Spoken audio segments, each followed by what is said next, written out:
Hi GOH, this is Unit 7, Lesson 1, Dilations. So we did transformations back in Unit 2, and the only transformations we talked about were those that were rigid motions. So those were our transformations that did not change the shape or the size, okay? Those were our reflections, our rotations, and our translations. Well, a dilation is another transformation because a transformation just means to change. I can change the position, the place, the size. A dilation changes the size. So this is another transformation. I may make things bigger, or I actually could also make things smaller. All right, so here's exercise 1. Now I measured these sides already for us. So I have a some right here, 3/4 of an inch. And then this bigger one was 1.5 inches. All right. So the important thing that you need to know in this lesson right here is something called scale factor. Scale factor is what I'm multiplying by to make it either bigger or smaller. And the way I figure out scale factor is it's the image over the pre-image. So you're going to hear me say that a lot. Image over pre-image. The image is the one it became, and the pre-image is the original. So this right here is my image. It's the one that it became. It became bigger. And this was my original. That was my pre-image. So if I want to find my scale factor, and a lot of times for scale factor we use the letter K. Scale factor's image over pre-image is going to be 1.5 over 0.75. And if you put that into your calculator, it gives you 2. So basically, I dilated that with a scale factor of 2. All right, now I have my trees right here. I also measured my trees. So the height of this tree was 1.5, and the height of this tree was just 1. So again, my scale factor is K. It's the image. Now this one here is the image. That's the one it became. And this one is my pre-image. Image goes on top. So it's going to be 1 over 1.5, and that is 2/3. So you can see I shrunk it, I made it smaller. So in order to make something smaller, you are multiplying by a scale factor that's less than 1. In order for phones, tablets, computers, and other electronic devices to be able to enlarge or shrink images, the process needs to be able to be described mathematically. The definition of a dilation involved 2 things, a center of dilation and a dilation scale factor. And scale factor is what we've been talking about so far. Now this is a technical definition. Dilations. A dilation D with a center at point C and a scale factor of K, where K must be positive, is a function that has as its input a point in the plane A and has as its output the image point A prime, such that if A is the center of dilation, okay, meaning that the original point is on the center of dilation, then the dilation will not move. So if I'm dilating point A, from point A, it's not going to move at all, okay? If that's the center of dilation, it's not moving. If I dilate point A from a different center of dilation, like from C is my center of dilation, then A is going to move. It's going to move. And how far away is it going to move? So if I sort of connect the center of dilation with A and make a ray, A prime will either move further, A prime will either move further away if it's a scale factor that's bigger than 1, or it will move closer if my scale factor is less than 1. So all I'm doing is I'm going to take the distance from C to A, from the center of dilation to A, and multiply it by that scale factor, and that will give me CA prime.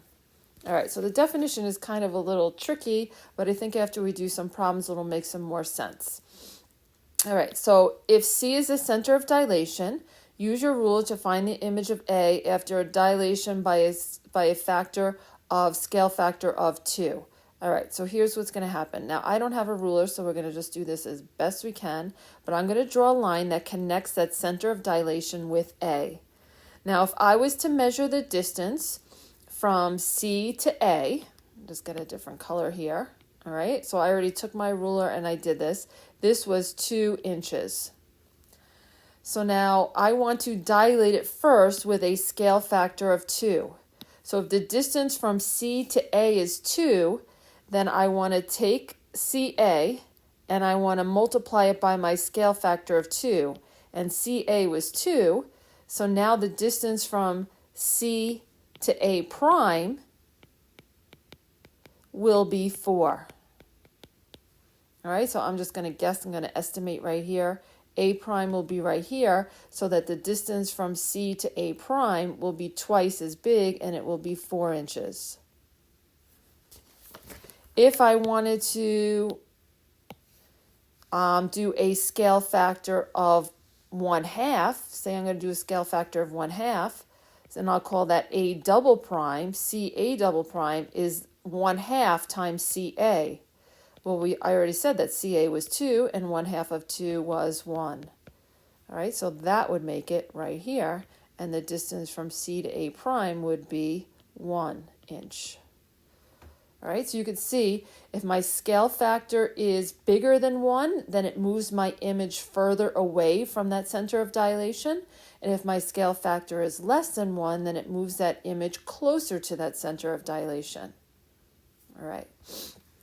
So on the next page, I have a triangle. Given triangle ABC shown below, we would like to dilate it using A as the center. So A is going to stay A. A is not going to ever move because it also is the center of dilation. And I want to dilate it with a scale factor of 2. So what I do is I extend these lines. Okay. And I'm going to extend this line right here. And I'm going to extend this line right here. And what I would do is, and again, I can't do this because I don't have a compass on my iPad, I would take my compass and measure. I would put one end on A and I'd measure the opening from A to B, and you can do this. So I measure this, and then I put my compass on B with the same exact opening, and this is my B prime. So I'm sort of using my compass as a ruler. Same thing, I put my compass on A and I put the opening where my pen goes in D, and then I make an arc right here, and then I put it on D, and then I'm going to make another arc the same distance away, and that's going to be my D prime. And then I do the same thing for C and C prime. So I measure from A to C, and then I put my compass on C with the same measure, and I draw an arc, and that's C prime. All right, and then if I connect B prime and D prime and C, and it might not work exactly because, oops, so I'm going to erase this, and I'm going to just, whoops, I want to move that down a little bit. All right, I wasn't using a compass, I was just sort of I was estimating. If I hold my pen down, I can get like a ruler. So I'm going to move my D prime over here. All right. So now that I've done that, why wouldn't A change its location under this dilation? A is the center of dilation.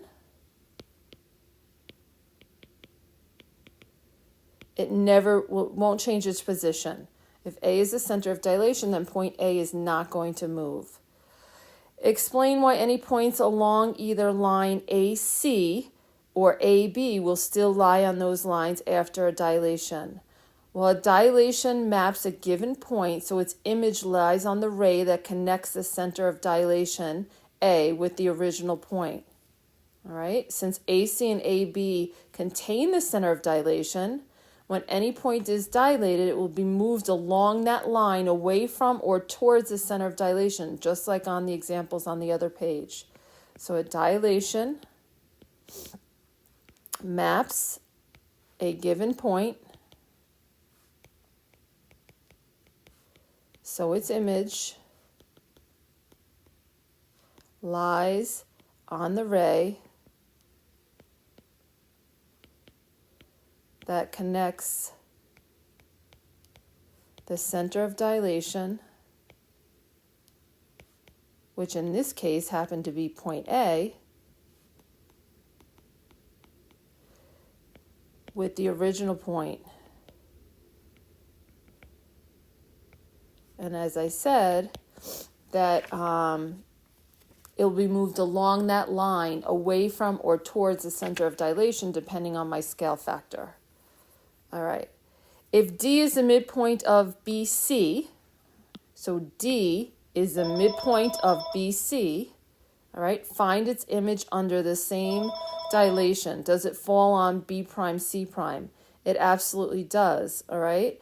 And it will also be a midpoint. So D prime will also be a midpoint. If I took out a ruler and measured this, this was 70 millimeters and this was 70 millimeters. So D prime is a midpoint as well. So I'm just going to write that down. It does fall on BC, B prime, C prime actually, exactly at its midpoint.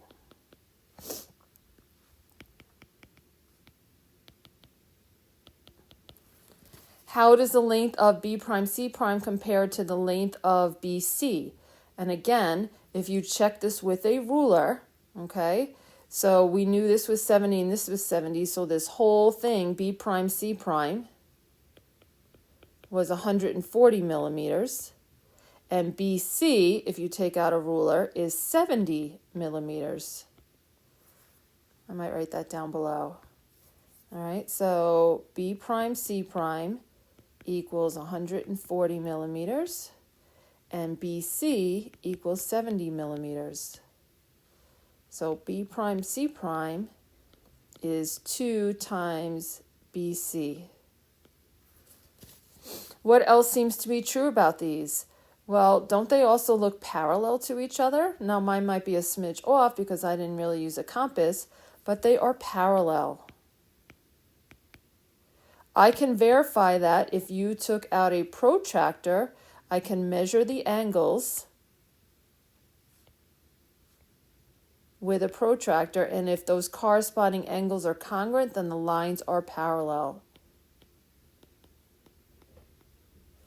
So if corresponding angles are congruent,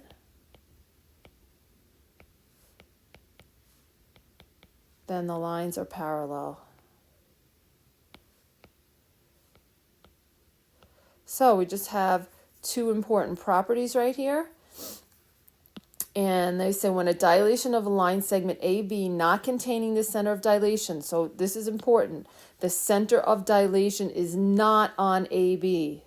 So I'm going to dilate AB from point C, and C is not on AB, the center of dilation. Then the lines will be parallel, and the image is just whatever the scale factor is times that pre-image. All right? We're going to also dilate some lines as well tomorrow, and we're going to use coordinate geometry.